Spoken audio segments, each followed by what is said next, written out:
Hey guys, Stephen from the Gold Coast Art School. We've been mixing these weird colours using the double primary. So we've done those already. We're going to have a crack at this. Olive Reserve, this is called. So we're going to have a go at Olive Reserve. Now obviously everybody knows that green is made up of blue and yellow. If you use the wrong blue and the wrong yellow, you will not quite get green. You get a green, a muted one. Anyway, I'm going to have a go at cracking at that one. Now, it's a fairly strong green. It's a mid-tone. It's not really, we'll be using a bit of white in there. But I think it's not like using bright green that you would get if you put lemon and phthalo together. I'm going to start with phthalo. Naughty colour that it is. Notice that I wipe my fingers immediately. Not that it's toxic, but it just is going to get into everything else. So, and just to establish our tonal range, chuck a bit of white in there and we'll start with this scary blue. And here we have mermaid's tail, which is, no we don't, it's not quite. So we got ourselves a nice mid-blue now. If I use the lemon yellow, which is a bluey green, it's a greeny yellow rather, it's going to be too poisonous. So I'm just going to use this slightly warmer yellow, which just a middle of the range yellow. Chuck that in there. And you get a nice, still very pretty, because the blue's having a lot of control over that. Mm-hmm. But you can still see that that still is too blue. Yeah. We need to make this more organic, which means we have to add the rest of the sunshine in. Notice I'm wearing my Pink Floyd t-shirt for you.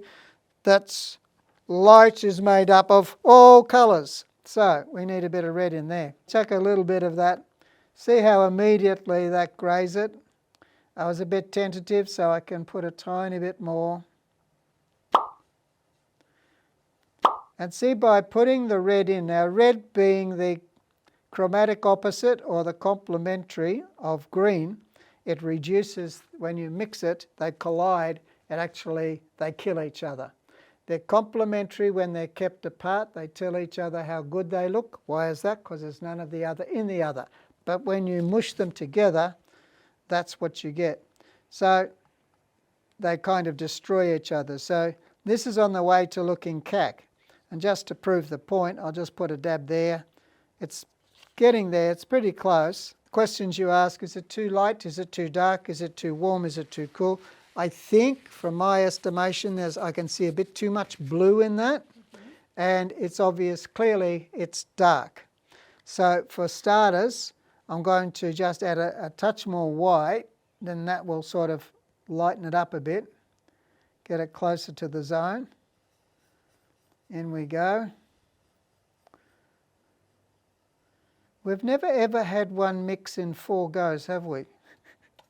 Not yet. Today we almost, no, not quite. We've been getting close. Yeah, what can you see that? That's a little bit too dark and it's a bit too blue still. Mm-hmm. So if it's too blue, I better put some yellow in.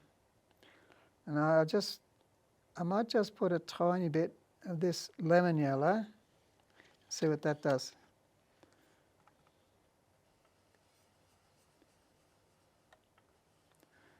Very subtle difference. Lemon yellow is not a terribly strong staining colour.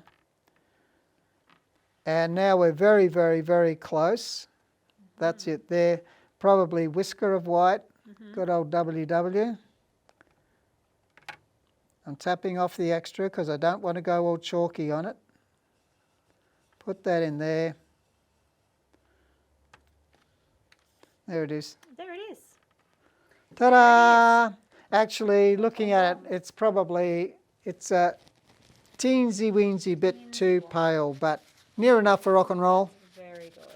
Yeah. You can just, like if I shine it, you can see that it's there. But it's if that I one. hold it straight on, you can't really see it. It's pretty good. Just there. That's close enough for this purpose. Nice. So we got that green sucker pretty quick. I was surprised. I thought that would be a bit more difficult, but it wasn't. So thanks for watching. And next one, we're going to do one that I'm pretty sure I can't mix with our Gold Coast colours, but we'll have a go.